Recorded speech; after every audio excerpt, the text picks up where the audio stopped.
Hey, this is Brian O'Figure. I want to talk about McFarlane's price points.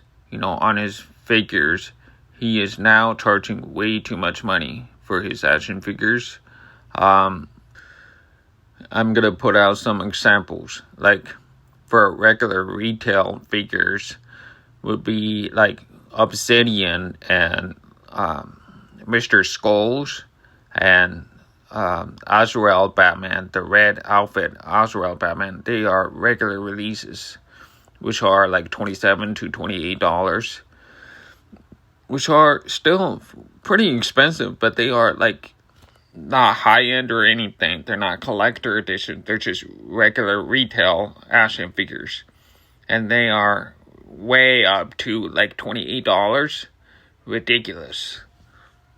Another example would be Super Friends action figures, which have like very few points of articulation, and they are 6-inch scale action figures. But like unlike McFarlane 7-inch action figures, which have a lot of points of articulation, this one has like 10 points of articulation or something like that. And now they cost $25 per figure. Really? Like, why are they so expensive?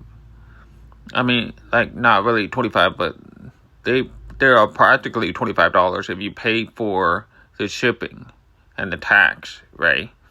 So that's like nearly $30, basically. And you're spending way too much money for these guys. And then you get like a collector edition from McFarlane. And something like Deathstroke, you get something simple like a few accessories here and there, and then, just a figure of itself. It doesn't even come with the comic book. It just comes with the card, and that's all you're getting. Yeah, and it reminds me of a very expensive Ultraman figure, which started out very expensive, $35.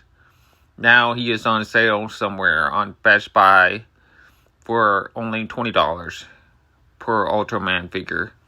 So I don't understand McFarlane's thought process behind this.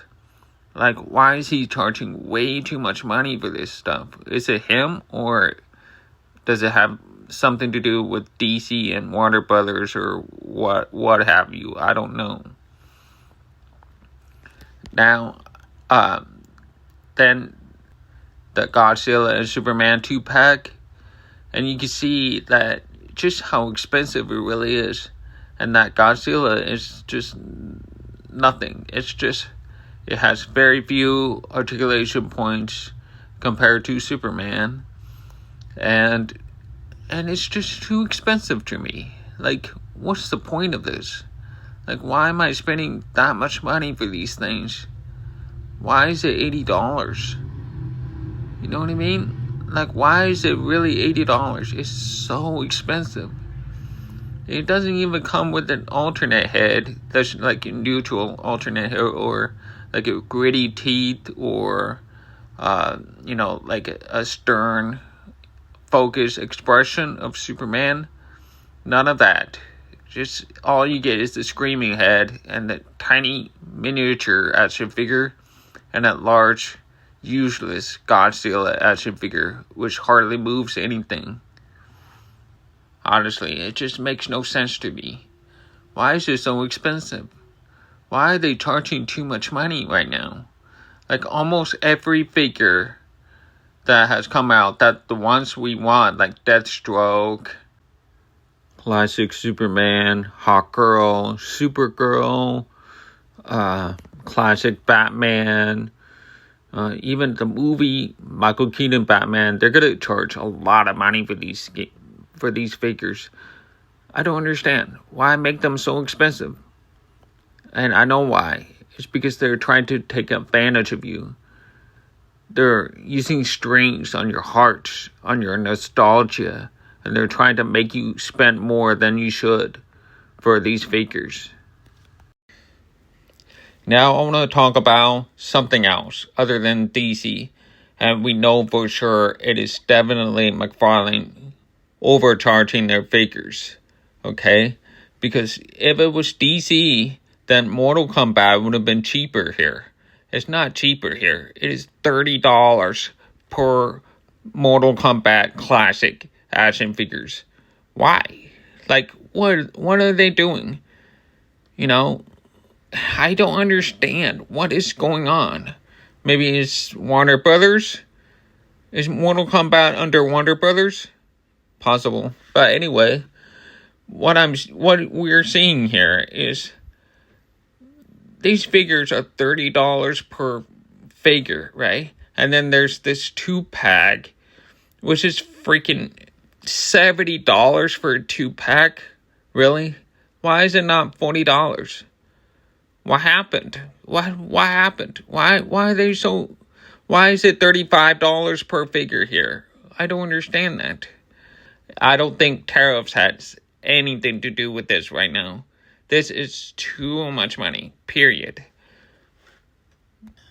Now, I want to compare that to Mattel, which will eventually take up they already took the license, but eventually they'll start making DC action figures next year.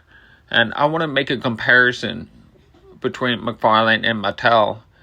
With Mattel, at least you're getting 3 different versions of action figures, okay?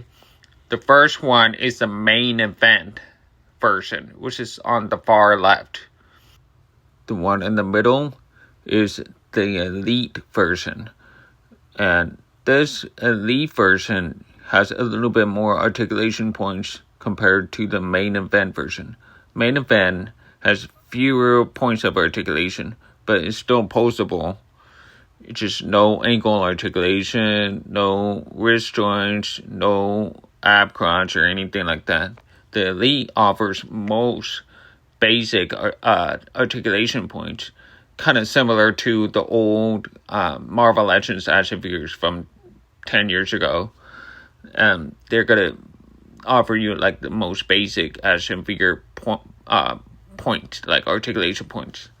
And then the one on the right is the ultimate action figure, which has ball jointed diaphragm articulation cut and in the chest, and it has double jointed elbows, double jointed knees, toe hinges, wrist joints, ball jointed head, multiple accessories, like even more accessories than the Elite version. The Elite has some accessories, just basic, So there are 3 versions: the main event edition, the Elite edition, and Ultimate edition. So the main event edition action figure will cost you around $12 to $13 per figure. They have very basic articulation and basic sculpt, basic paint, which should be the price that McFarlane charges for his superpowers action figures. You understand? That's what he should be doing, but he's not doing that. He's charging double the price for these figures, which makes 0 sense. Now, next is the Elite version, which is about $25. And it does come with accessories here and there, but sometimes it doesn't even come with accessories. But it's pretty basic. It's kind of similar to Marvel Legends action figures, where they kind of charge like $20 to $25, and they have very few accessories, like very minimal accessories, and it has minimal articulation points, just basic articulation points that get the job done, right? That's the Elite edition. Now, the Ultimate edition, it costs about $35. Now, comparing that to McFarlane's Collector Edition, what you see in the Ultimate Edition, you're getting freaking accessories. You're getting multiple head options and multiple, swappable clothing stuff. And more hands and just a couple of accessories here and there, like the hammer and the necklace and, all that kind of stuff. That's for the ultimate edition. And that's what McFarlane should be doing right now. He's not doing that. Like almost every release he has done is always disappointing and always overpriced. So, and I don't know, but to me, it's just wrong. So yeah, that's about it. I just want to get this off my chest because it has been bothering me ever since that collector edition happened with the movie Superman figures. It started to get way too expensive.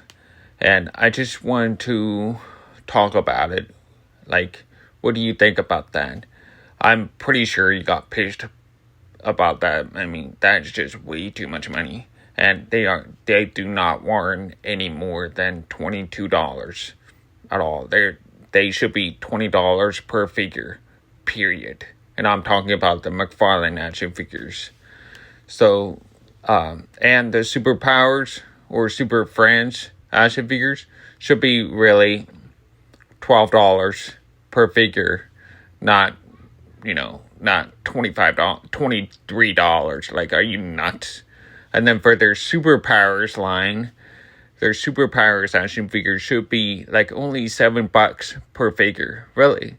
I mean, they have almost 0 points of articulation.